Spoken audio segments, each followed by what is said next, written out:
State government yesterday has released almost all seven policies, and which are all the seven of them are appear to be very good policies, and they definitely bring a lot of investments into the state. And this time, very innovatively, the government had deputed a lot of people to different states to make this policy, because Honorable Chief Minister is being a visionary leader. He has focused more on making a best policy out of the country to attract the investments, and the policy appears to be the same, made in the same way.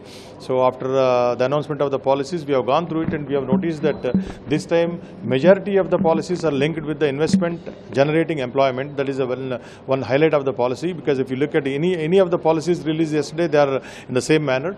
So with that kind of approach, definitely government will bring a lot of investments, which will in turn generate a lot of employment, a lot of infrastructure development, and a lot of progress in the state. So definitely it is going to add to our economic growth as well as the lifestyle of the people of this state. So his visionary attempts will definitely succeed. We wish him all the best from Andhra Chamber of Commerce, Andhra Pradesh Chamber of Commerce and Industry Federation.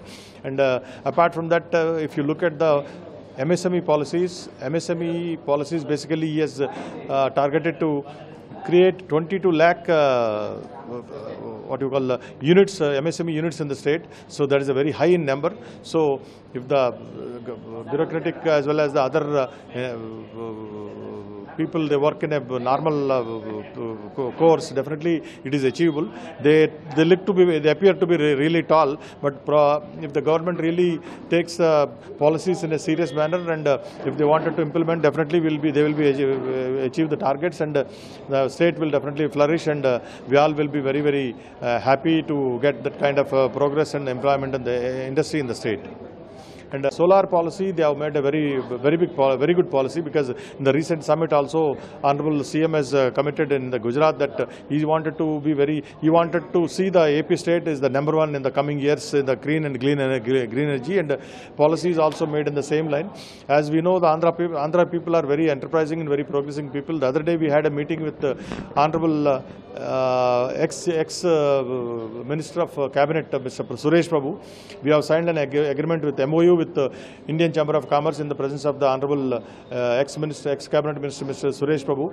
So he was uttering that Andhra people are very enterprising, because he had seen across the globe, he has travelled across the globe, and he has very clearly, categorically mentioned, and he was aspiring very high about our Honorable Chief Minister as well as the people of Andhra Pradesh. So we all will try to reach that level of the imagination of the people.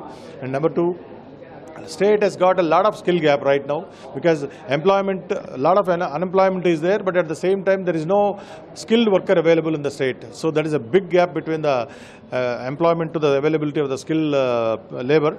So state government has already started a skill census. So I think that will definitely bridge the gap of the skill requirement in the state, because right now we are wholly dependent on the outside state people, those who are working here.